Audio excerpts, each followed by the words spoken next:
Hello everyone. आज हम इस वीडियो में डिस्कस करेंगे इनफॉर्मल ऑर्गेनाइजेशन के बारे में। प्रीवियस वीडियो में हमने डिस्कस किया था कि फॉर्मल ऑर्गेनाइजेशन क्या होती है, उसके मेरिट्स, डीमेरिट्स, ठीक है, और फीचर्स, ये सब हमने डिस्कस किए थे डिटेल में। तो अगर आपने वो वाली वीडियो नहीं देखी तो आप पहले वो वाली वीडियो देख लीजिए। देन हम आज स्टार्ट करेंगे इनफॉर्मल ऑर्गेनाइजेशन कि इनफॉर्मल ऑर्गेनाइजेशन क्या होती है, उसके क्या फीचर्स होते हैं, क्या एडवांटेजेस हैं और क्या डिसएडवांटेजेस हैं। So let's start. Informal organisation. In the formal organizational structure, individuals are assigned various job positions. While working at those job positions, the individuals interact with each other. One develop some social and friendly groups in the organization. This network of social and friendly groups forms another structure in the organization which is called informal organizational structure. अब informal organisational structure क्या होता है? जब भी एक formal organisational structure के अंदर क्या होता है, हमने पढ़ा था फॉर्मल ऑर्गेनाइजेशनल स्ट्रक्चर के अंदर बेसिकली सब काम पर फोकस करते थे, है ना। हर कोई बस सिस्टमैटिक वर्किंग रहेगी, सिर्फ मेन एम्फेसिस वर्क पर होता था। अब क्या होता है, जब भी एक फॉर्मल ऑर्गेनाइजेशनल स्ट्रक्चर होती है, हर इंडिविजुअल को उनका काम दिया जाता है ना। तो जब वो इंडिविजुअल उस जॉब पोजीशंस पर होते हैं तो वो क्या करते हैं, दूसरे इंडिविजुअल्स के साथ इंटरैक्ट करते हैं। ऑब्वियसली हम एक ही अगर ऑर्गेनाइजेशन के अंदर काम कर रहे हैं तो जो और इंडिविजुअल्स है, हमारे जो और इंडिविजुअल्स काम कर रहे हैं ऑर्गेनाइजेशन के अंदर, हम उनके संग इंटरैक्ट करते हैं। जैसे हम उनके संग इंटरैक्ट करते हैं तो हमारा क्या बन जाता है, एक सोशल और फ्रेंडली ग्रुप बन जाता है ना, एक ऑर्गेनाइजेशन के अंदर। तो इसी network, so this network of social and friendly groups, यही जो हमारा एक सोशल और फ्रेंडली ग्रुप बन जाता है एक ऑर्गेनाइजेशन के अंदर, ठीक है, इसकी वजह से एक अनदर स्ट्रक्चर बन जाता है ऑर्गेनाइजेशन में, जिसको हम क्या बोल सकते हैं, इनफॉर्मल ऑर्गेनाइजेशनल स्ट्रक्चर। ठीक है, तो क्या हो गया इनफॉर्मल ऑर्गेनाइजेशनल स्ट्रक्चर? जो भी हमारे फ्रेंडली ग्रुप्स बन चुके हैं, सोशल एंड फ्रेंडली ग्रुप्स हमारे जो फॉर्म हो गए हैं, उस तरीके के ऑर्गेनाइजेशनल स्ट्रक्चर को हम क्या बोल सकते हैं, that is informal organisational structure. ठीक है, तो ये तो हमने पढ़ा कि इनफॉर्मल ऑर्गेनाइजेशनल स्ट्रक्चर क्या होता है। अब हम देखते हैं उसके फीचर्स क्या होते हैं, जिससे और ज़्यादा क्लियर हो जाएगा ऑर्गेनाइजेशन, इनफॉर्मल ऑर्गेनाइजेशन के बारे में। तो सबसे पहला फीचर है, it gets created automatically without any intended efforts of managers. Obvious सी बात है, जो इनफॉर्मल ऑर्गेनाइजेशन है वो ऑटोमेटिकली क्रिएट हो जाती है। क्यों? जब हम एक ऑर्गेनाइजेशन में काम करें, दूसरे एम्प्लॉयज़ के साथ हमने इंटरेक्ट किया, हमारा फ्रेंडली रिलेशन हो गया, हम उसके संग अपनी सारी चीज़ें शेयर करने लग गए, सब बात करने लग गए उसके साथ, तो वो क्या हुआ, अपने आप ऑटोमेटिकली क्रिएट हो गया, है ना।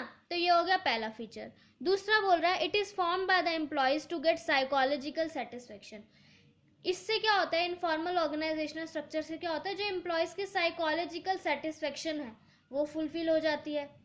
It does not follow any fixed path of flow of authority और कम्युनिकेशन। इसके अंदर क्या होता है, कोई भी फिक्स्ड पाथ नहीं होता अथॉरिटी का या कम्युनिकेशन का। जो हमारा, अगर हमारा मैनेजर से हमारी दोस्ती हो जाए, अगर हम मैनेजर के साथ फ्रेंडली रिलेशन में आ जाए, तो हम उसके संग ही अपनी कोई भी कम्युनिकेशन, कोई भी बातचीत हम शेयर कर लेते हैं। हम ये नहीं देखेंगे वो हमारा मैनेजर है, बस हमारा फ्रेंडली ग्रुप बन गया, हम उसके साथ कोई भी बातचीत करना शुरू कर देंगे, है ना। तो कोई फिक्स्ड पार्ट नहीं है अथॉरिटी का।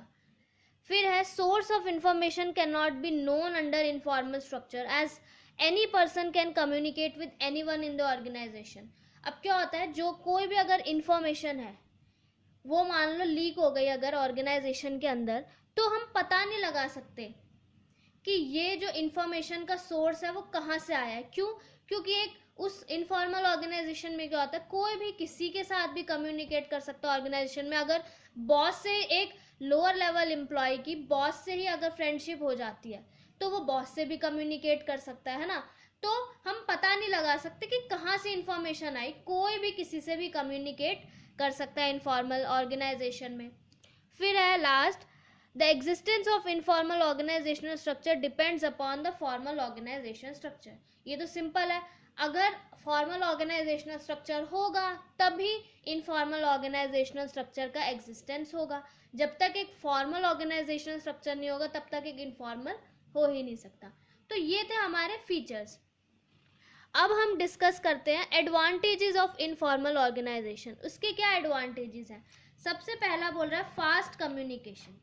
बहुत सिंपल सी बात है, क्यों? क्योंकि कोई भी स्केलर चेन फॉलो नहीं करता इनफॉर्मल ऑर्गेनाइजेशन में, तो क्या होता है, बहुत जल्दी इंफॉर्मेशन फास्ट स्प्रेड हो जाती है।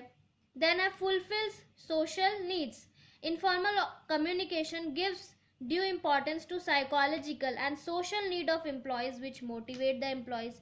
क्या करती है इनफॉर्मल कम्युनिकेशन? क्या करती है, एम्प्लॉयज की जो भी साइकोलॉजिकल और सोशल नीड्स होती है उनको फुलफिल करती है। जो भी उनके फ्रेंडली ग्रुप्स बन गए हैं, जो फ्रेंड्स हैं और जो, तो उससे क्या होगा, उनकी सोशल नीड्स फुलफिल होंगी, जिससे वो क्या रहेंगे, हमेशा मोटिवेट रहेंगे काम करने के लिए, है ना। देन है करेक्ट फीडबैक।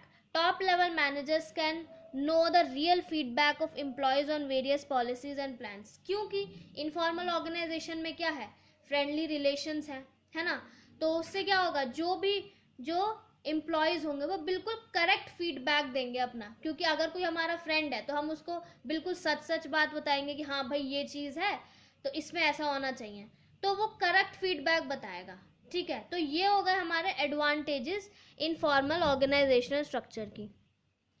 अब हम देखते हैं strategic use of informal organization. Informal organization can be used to get benefits in the formal organization. किस तरीके से हम informal organization की वजह से एक बेनिफिट हो सकता है किसी भी ऑर्गेनाइजेशन में?